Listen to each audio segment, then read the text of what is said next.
할렐루야. 오늘 하루를 시작하게 하신 하나님, 또 24시간의 생명의 시간을 저희에게 허락하신 그 하나님, 성삼위 하나님을 우리는 찬양합니다.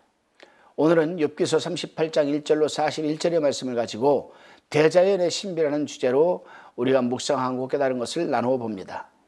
욥기서 1장을 보면 욥의 고난은 이해할 수도 또 없게도 하고, 하나님이 어전회의에서 비롯되었다는 것도 우리는 참 의아하기만 합니다. 1장 9절에 보면 그 자리에 있던 사단이 여호와께 대답하여 가로되 욥이 어찌 까닭없이 하나님을 경외하리까라고 참소한 본서에 등장하는 인물에게 철저하게 비밀에 붙여져 있습니다. 그렇습니다, 여러분. 우리는 이 부분이, 저도 성경을 수없이 읽고 있지만 이 부분에 대해서는 도저히 저도 이해를 할 수가 없습니다. 그렇지만 한 가지는 깨닫게 됩니다.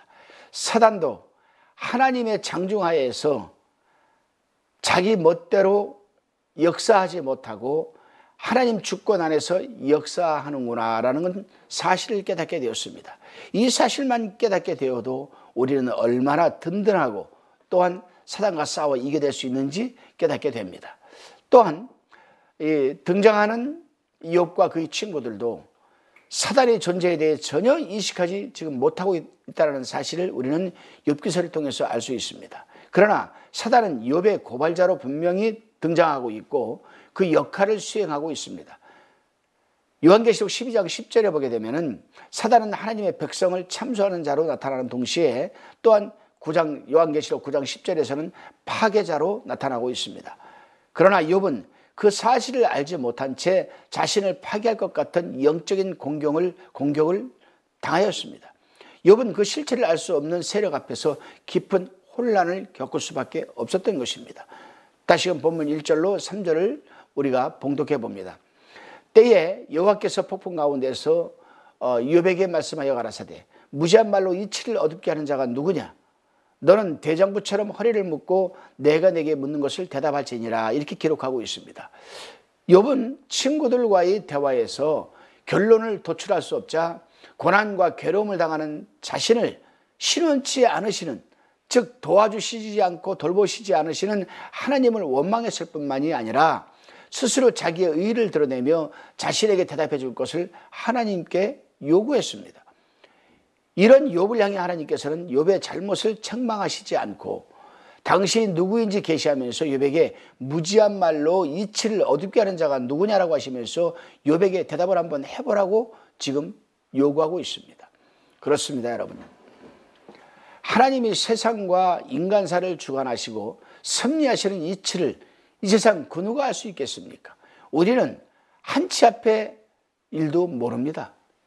우리는 지금 내가 여기 서 있고 1m 바로 30cm 앞에다가 가림막을 해놓으면 그 뒤에 무엇이 있는지도 모르는 유한적이고 한계적인 삶을 살아가는 것이 우리 인간입니다.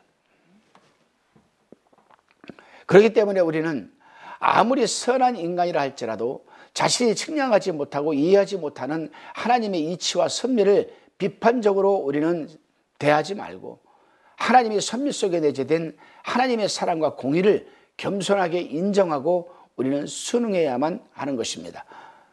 다시금 본문 4절로 41절까지에 대한 묵상과 깨달음의 나눔입니다. 하나님께서는 욥에게 자연계의 오묘함과 광대함을 말씀하시면서 창조주 앞에서는 인간이 얼마나 나약하며 제한된 이 유한된 존재인가를 밝혀주고 있습니다. 피조물이 이 인간의 삼위 방식이라는 것은 창조주에 대해서 의존적이므로 하나님과의 변론이 얼마나 자기중심적인 발상인가를 우리는 유념해야만 합니다. 그렇습니다, 여러분. 진정 하나님께서는 북두성과 그에 속한 별을 인도하시는 광대하신 분이실 뿐만이 아니라 먹을 것이 없어 오락가락하는 이 까마귀의 피로까지 채우시는 세밀한 분이십니다. 이처럼 광대하시지만 세심하신 하나님은 당신 백성의 구체적인 필요를 간과하시지 않는 분의 이 부분에 대해서 우리는 주목해야 됩니다. 현재 우리가 처한 교회적, 가정적, 경제적 어려움을 간구하는 슬기를 가져야만 합니다. 분명한 것은 오늘날도 천둥 번개가 치고 비가 내리는 것. 왜 그럴까? 여기에도 다 이 지구의 생태계를 이끌어 가시고 주관하시는 하나님의 섭리가 있는 것입니다. 흔히들 보게 되면은 이 산짐승들은 산에 있는 풀과 야채와 등등 여러 가지를 먹고 살아갑니다. 근데 독성이 없을까요? 독성이 있습니다. 중요한 것은 뭐냐? 천둥 번개가 치게 되면은 산성화된 이 풀들이 알칼리성으로 바뀌어진다는 겁니다. 천둥 번개에 의해서. 간단한 이 원리 하나만 봐도 하나님께서는 이 산짐승들까지에게도 그 생명을 유지할 수 있도록 얼마나 세심한 부분을 하나님은 베풀고 계십니까? 명심할 것은 지금 우리가 처하고 있는 어려운 이 곤고한 교회적 상황, 가정적 상황, 경제적 상황, 이 여러 가지를 우리는 하나님에게 순응하는 모습으로 또한 간구하는 슬기를 가지는 하루가 되어야 할 것입니다. 기도하시겠습니다. 주님, 무지하고 우둔한 우리 인간이 하나님께서 주관하시고 섭리하시는 이 세상 이치를 어찌 알 수 있겠습니까?